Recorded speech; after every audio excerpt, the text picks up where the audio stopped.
A very good morning to 8th class. I am your maths teacher Ms. Divya Mehta. Today we are starting a new chapter number 8, comparing quantities.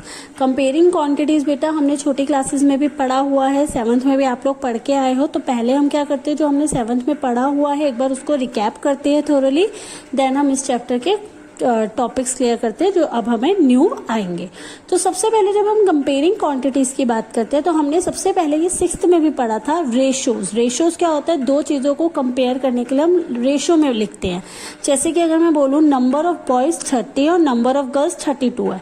अब मुझे बताओ what is the ratio of number of girls to the number of boys. तो किसकी ratio किसके उस पर पूछी है, मैंने गर्ल्स की पूछी है टू बॉयज. तो पहले हम गर्ल्स का नंबर लिखेंगे यानी कि 32, और किसके रेशो में, ये रेशो का साइन होता है डबल पॉइंट्स, किसके उस पे पूछी है, बॉयज के उस पे, तो बॉयज का नंबर है 30. तो ये हमारा होता है रेशो. सिमिलरली मैं आपसे किसी का भी रेशो पूछ सकती हूँ. जैसे मैंने आपको बोला कि बेटा आपके पास जो है 5 जो है पेन्स है और 10 आपके पास पेंसिल्स है. मुझे बताओ आपके पास कितने रेशो में पेन है टू द पेंसिल्स. तो मैंने किसकी पहले बात करी, पेन की. तो पेन रेशो 10, और ये रेशो का मतलब होता है 10 अपॉन में 1, 5 अपॉन में 10, 1/2. तो हमारे पास कितना रेशो है, 1:2.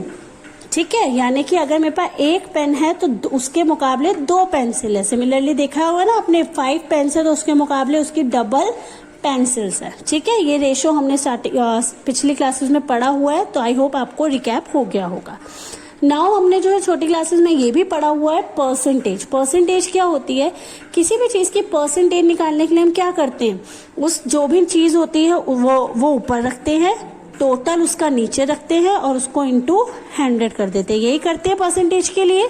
तो परसेंटेज जो है आपको पता है, जैसे अगर हमें बॉयज का परसेंटेज दे दिया 40% बॉयज है और एक क्लास में 60% गर्ल्स है, तो आप बता सकते हो कि 100 में से यानी कि 40%, 40 बॉयज होंगे और 60 गर्ल्स होंगी. ठीक है, या फिर हो सकता है आपको कोई और नंबर दे दिया जाए और बोला जाए उसका, जैसे कि अगर मैं आपको बोल दूं कि मेरे पास 50 टोटल बच्चे हैं जिसमें से 25% जो है हमारे बॉयज है और 25% गर्ल्स है. मुझे बताओ कितने बॉयज और कितने गर्ल्स. तो 50 का 25% कैसे निकालते हैं, 25. अब ये जो परसेंटेज हटता है यहाँ पे 100 आ जाता है, 0 से 0 गया, 1 पे 2 पे, इसको डिवाइड करके हमारा आंसर आ जाएगा कि कितने बच्चे यहाँ पे है. ठीक है, तो इस हिसाब से हम लोग जो है वहां पे निकाल सकते हैं. अब जो है कन्वर्जन्स भी आपने पढ़ी हुई है. कन्वर्जन क्या होता है, आपको रेशो दे रखा है, आपको परसेंटेज निकालना है.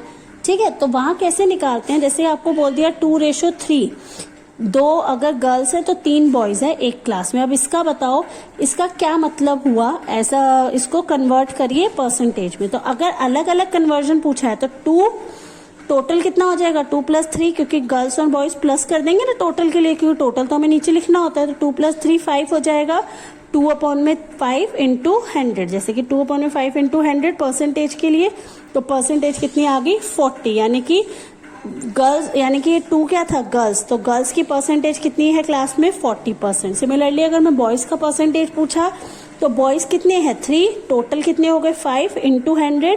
तो 3 अपॉन में 5 इंटू 100 कितना आ गया आंसर 60. यानी कि क्लास में बॉयज कितने हैं 60%. तो ये आपका परसेंटेज निकालना था कन्वर्जन से.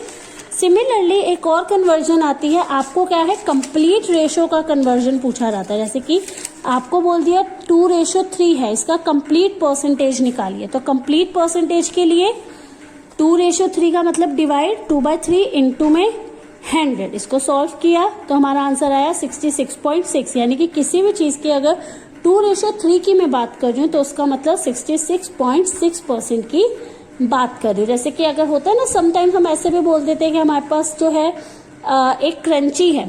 ठीक है, तो हम अपने फ्रेंड को अगर हमें डिस्ट्रीब्यूट करना होता है हम क्या करते हैं, क्रंची का हम क्या कहते हैं, आप इसका हाफ ले लो, हाफ ही देते हैं ना, तो हाफ दे दिया. तो यानी कि अगर मैं इसकी परसेंटेज की बात करूँ तो कैसे निकालेंगे 50. तो यानी कि मैंने उसको अपने में से कितना परसेंट दिया, मैंने उसको 50% अपनी फ्रेंड को दे दिया क्रंची खाने के लिए और 50% मैंने खा लिया। क्लियर हो गया। जैसे कि आप छोटी क्लासेस में क्वेश्चंस करते थे, मैंने एक एग्जांपल यहाँ पे जो है आपको शो करने की कोशिश करी है बेटा हम लोग करते थे, आपको बोल दिया है, जैसे कि आपको बोला है 72% निकालिए 25 का। जैसे कि अगर आपको क्वेश्चन दे दिया कि एक क्लास में 25 स्टूडेंट्स है, ठीक है, जिसमें से हमने जो एक पिकनिक ऑर्गेनाइज करी, 25 के 72% बच्चे पिकनिक पे जा रहे हैं। तो कितने बच्चे पिकनिक पे जा रहे हैं? तो 25 का 72% निकालेंगे। 25 का 72% निकालने के लिए हम क्या करेंगे? 25 इंटू में 72% यानी कि 100 4 1, ठीक है। तो 72 अपॉन में 4 आ गया, इसको डिवाइड करेंगे, 2 के टेबल से कट सकता है, तो आंसर आ गया 18। तो 18 हमारा आंसर आ गया और हमें पता चल गया 25 का 72% 18 है, यानी कि 18 स्टूडेंट्स जो है वो पिकनिक पे जा रहे हैं। ठीक है, इतना क्लियर हो गया। अब हम जो है पढ़ते हैं, समझते हैं नई चीज, फाइंडिंग इंक्रीज डिक्रीज परसेंटेज। अब ये क्या होता है, जैसे कि आपको जो है परसेंटेज दे रखी होगी और कुछ अमाउंट दे रखा, आपको बताना होगा वो इंक्रीज हो रहा है या फिर डिक्रीज हो रहा है। जैसे कि अभी हम समझते हैं, एज अ एग्जाम्पल से थ्रू समझते हैं ताकि आप लोगों को क्लियर हो जाए। जैसे कि आपको एक प्राइस दे दिया, एक मैंने बोला एक कार है, उस कार का प्राइस है 34,000, ठीक है, 34,000 की एक कार है, लेकिन उसका प्राइस 20% इंक्रीज हो गया, यानी कि 20% बढ़ गया। अब मुझे बताना है उसका प्राइस कितना हो गया होगा। तो कैसे निकालेंगे? पहले इस पूरे अमाउंट का 20% निकालेंगे और जो परसेंट आएगा वो बढ़ा हुआ अमाउंट होगा, उसको हम ओरिजिनल प्राइस में प्लस कर देंगे। तो हमारे पास क्या आ जाएगा कि कितना अमाउंट की अब वो कार हो गई। जैसे कि आपके साथ कई बार होता होगा, आपने कोई चीज देखी, मदर ने आपकी या आपने भी, आज वो चीज 5 रुपीज की थी, बट कल आप लेने गए तो क्या हो गया, वो जो है उसका प्राइस 8 रुपीज हो गया। या सेलर ने बोला, जो शॉपकीपर था उसने बोला मैंने इसका अमाउंट जो है 20% बढ़ा दिया। तो अब क्या कैसे निकालेंगे कि अब उसका प्राइस क्या है? पहले जो अमाउंट था उसका परसेंटेज निकालेंगे 20% करके, फिर उसको उस अमाउंट में वापस से प्लस कर देंगे ताकि हमें जो है प्राइस पता चल जाए कि वो कितने का पड़ेगी। जैसे कि हमारे पास यहाँ पे कार का प्राइस कितना था? 34,000। उसने क्या किया? 20% बढ़ा दिया प्राइस, 20% बढ़ गया प्राइस। तो पहले 34 का 20% निकालेंगे, परसेंटेज हमें निकालना आता है, 20 अपॉन में 100, 6800 आंसर आ गया, यानी कि 6,800 आंसर आ गया। अब कितने की वो बिक रही है, अब कितने की मिल रही है हमें? तो 34 जो ओरिजिनल प्राइस था उसके अंदर हमने 6,800 प्लस कर दिया, यानी कि अब हमें वो कितने की मिलेगी?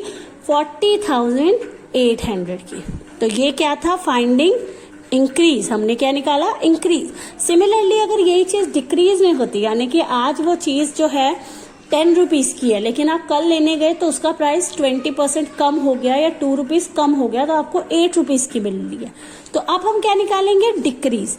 जैसे कि वही कार आपके 34,000 की थी, अब नेक्स्ट डे आप जब लेने गए वो कार, तो वो कार का प्राइस क्या हो गया? 20% डिक्रीज हो गया, यानी कि 20% कम हो गया। अगर कम हुआ तो अब ऑब्वियस सी बात है, अब आपको जो ओरिजिनल प्राइस से कम पैसों में मिलेगी, तो यहाँ पे हम क्या करेंगे? माइनस करेंगे। ठीक है, तो पहले सेम करेंगे, 34,000 का 20% निकालेंगे, जो परसेंटेज से आएगा वो ओरिजिनल प्राइस में से माइनस हो जाएगा, यानी कि अब वो कार आपको कितने की मिलेगी? 27,200 की मिलेगी। तो अब आपको जो है फाइंडिंग इंक्रीज और डिक्रीज निकालना आ गया। अब हम चलते हैं अपने नेक्स्ट टॉपिक पे, जो कि है डिस्काउंट। डिस्काउंट जो है आप लोगों को पता है क्या होता है। जैसे कि आपकी मदर या आप लोग शॉपिंग करने गए, आप लोगों ने एक चीज पसंद करी, वो 100 रुपीज की थी, बट आप जो है बार्गेन करते हो, यानी कि मोल भाव करते हो, शॉपकीपर को कहते हो कि प्लीज भैया थोड़ा सा कम लगा लो, कम लगा लो, और आपने 20 रुपीज कम करा लिया और 80 रुपीज की वो ले ली।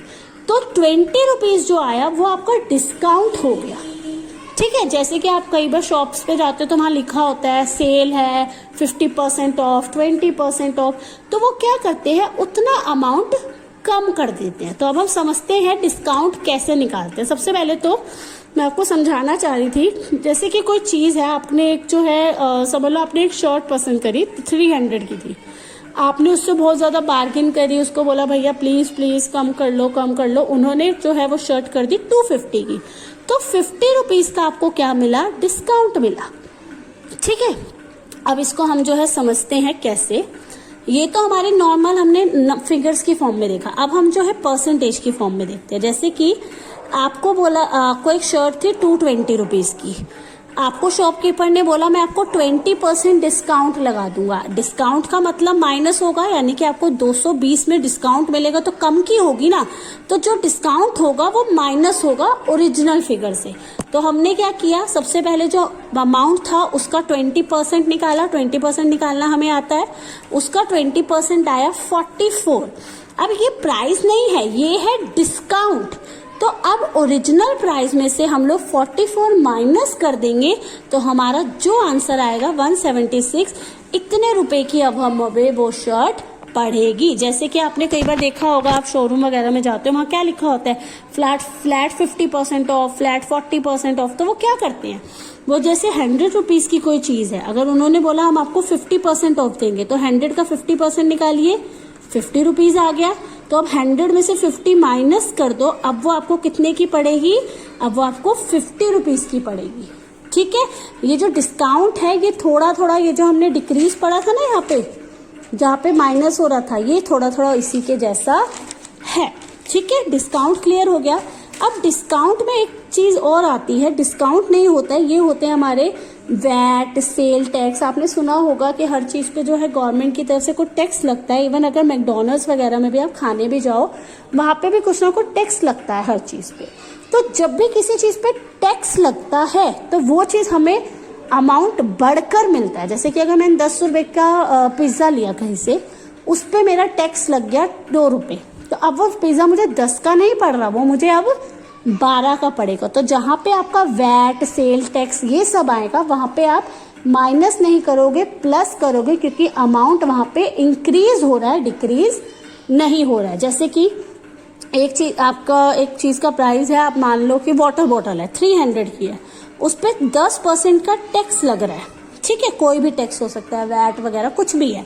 तो पहले मैं 300 का 10% निकालूंगी 30 रुपीज, यानी कि अब वो बॉटल मुझे कितने की पड़ेगी, 300 प्लस 30 यानी कि 330 रुपीज की अब वो मुझे बॉटल पड़ेगी। तो जो वैट, सेल टैक्स कहीं पे भी आ जाएगा, वो आपका हो जाएगा इंक्रीज परसेंटेज की तरह, और डिस्काउंट हो जाएगा डिक्रीज परसेंटेज की तरह। इन दोनों बातों का ध्यान रखेंगे, जहाँ पे डिस्काउंट आएगा वहां पे आप माइनस करोगे, और जहाँ पे टैक्स आएगा वहां पे आप प्लस करोगे। Clear? Now we will come to our next topic, जो कि है आपका प्राइस। जब भी हम किसी चीज को खरीदते बेचते हैं तो हम प्राइस की बात करते हैं। जैसे आप कई बार शॉप पे जाते हो, आप क्या बोलते हो, भैया इसका प्राइस कितना है, ये कितने रुपीस की है, तो वो सब आपका क्या होता है, प्राइस। तो प्राइस में जो जो चीजें आनी है हम समझने की कोशिश करते हैं।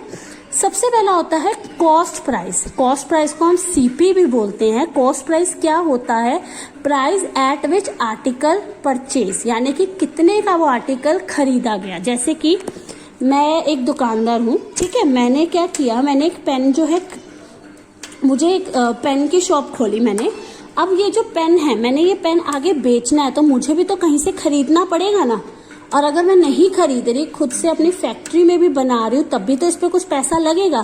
तो जितने में ये पेन मुझे पड़ रहा है, चाहे मैं आगे से खरीद रही हूँ या इसको खुद बना रही हूँ, वो मेरा क्या हो गया, कॉस्ट प्राइस। वो क्या हो गया मेरा कॉस्ट प्राइस, कि कितने का ये मुझे पड़ा एज अ शॉपकीपर, कि मैंने इसको आगे बेचना है। फिर मैंने ये आपको बेच दिया है, सेल कर दिया ये पेन, तो जितने में मैंने आपको सेल किया वो हो गया मेरा सेलिंग प्राइस।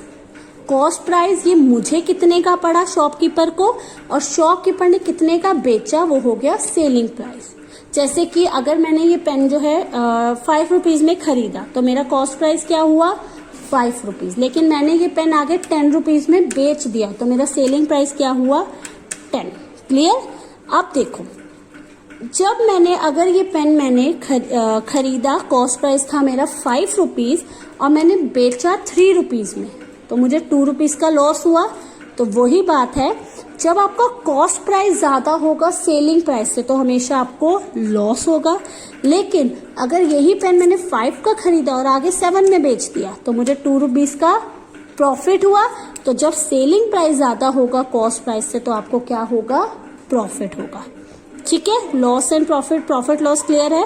अब प्रॉफिट लॉस की परसेंटेज निकालने के बेटा दो फॉर्मूलाज होते हैं। लॉस परसेंटेज का फॉर्मूला होता है लॉस अपॉन में कॉस्ट प्राइस इंटू में 100, प्रॉफिट का होता है प्रॉफिट अपॉन में कॉस्ट प्राइस इंटू में 100। ये जो है फॉर्मूलाज, इसमें बस आप ये ध्यान रखोगे कि नीचे हमेशा कॉस्ट प्राइस होता है, कभी भी नीचे सेलिंग प्राइस नहीं होता।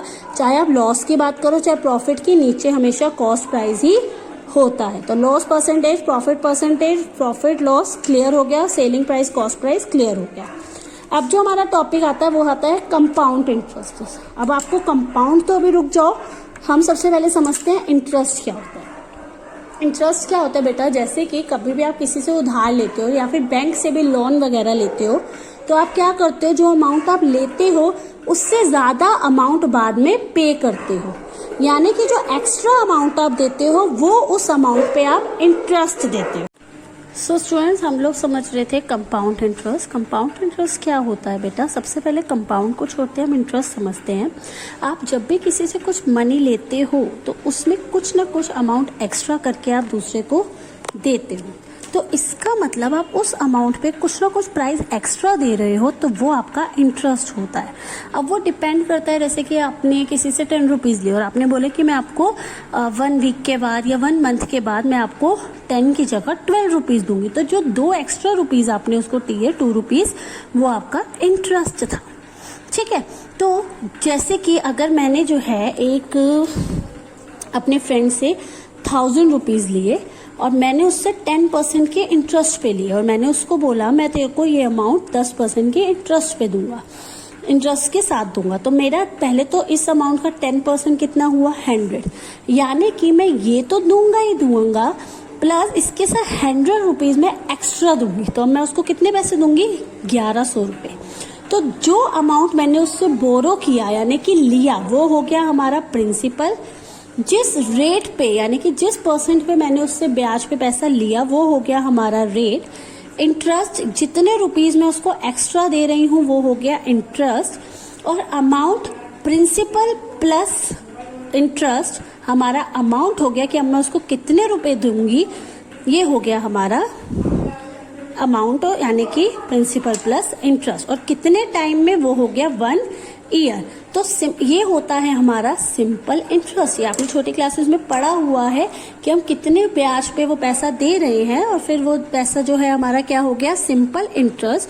सिंपल इंटरेस्ट का ये फॉर्मूला भी आपने छोटी क्लासेस में पढ़ा हुआ है, PRT अपॉन में 100। P is a principal, R is rate, T is time upon में 100। तो this is the formula of simple interest. Now we will consider compound interest. Compound interest समझाने के लिए बेटा मैं एक एग्जांपल लेती हूँ कि एक जो है आप 2 फ्रेंड्स थे, ठीक है, एक आप थे और एक आपका फ्रेंड था। आपने 100 रुपीज किसी से इंटरेस्ट पे लिए, तो आपका प्रिंसिपल 100 हुआ, रेट हो गया 10% के रेट पे लिया।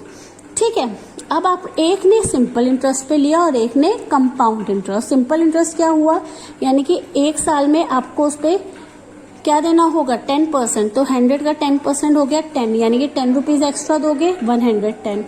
नेक्स्ट टाइम फिर आपका 10 रुपीज बढ़ गया 120, फिर आपका 10 रुपीज बढ़ गया 130, यानी कि आपका रेट इतना ही रहा और आपका 10 रुपीज बढ़ता रहा। 3 साल बाद आपने उसको 130 रुपीज दे दिए। बट नाउ कंपाउंड इंटरेस्ट क्या होता है, आपने 1 ईयर में उसको दिए 10% इंटरेस्ट के हिसाब से 110, लेकिन अब जो सेकेंड ईयर पे इंटरेस्ट लगेगा ना वो इस वाले अमाउंट पे ही लगेगा, यानी कि अब जो रेट तो 10% ही रहेगा लेकिन अमाउंट किसके थ्रू होगा, इसके थ्रू, यानी कि यहाँ पे प्रिंसिपल ये बन जाएगा और अब इसका 10% निकालेंगे तो आंसर आएगा 11, यानी कि अब मैं उसको कितने रुपए दूंगी, 110 के अंदर 11 प्लस। तीसरा साल आएगा तो 121 जो है वो प्रिंसिपल हो जाएगा, इसका 10% निकालूंगी तो आंसर 12 पॉइंट समथिंग आएगा और फिर उसको दूंगी। अब यहाँ पे क्या होता है बेटा, अगर सो ऑन ऐसे काफी साल चलता रहेगा तो मेरे लिए कैलकुलेशन करनी पॉसिबल नहीं होगी, वो डिफिकल्ट हो जाएगा। तो इस कैलकुलेशन को सिंपल बनाने के लिए हमारे पास कंपाउंड इंटरेस्ट का एक फॉर्मूला होता है P1 प्लस R अपॉन में 100n। इससे हमारा अमाउंट निकलता है, यानी कि कितना पैसा हमने देना है, उस अमाउंट के अंदर जब हम प्रिंसिपल ऐड कर देते हैं, जो हमारा ओरिजिनल पैसा होता है, तो हमारा कंपाउंड इंटरेस्ट आ जाता है। ये फॉर्मूले में P होता है आपका प्रिंसिपल, R होता है रेट और N होता है टाइम, कि कितने टाइम के लिए आपने वो पैसा लिया है। आई होप आपको क्लियर हो गया होगा। Now this is the last topic of your chapter. I hope this chapter will clear to all of you.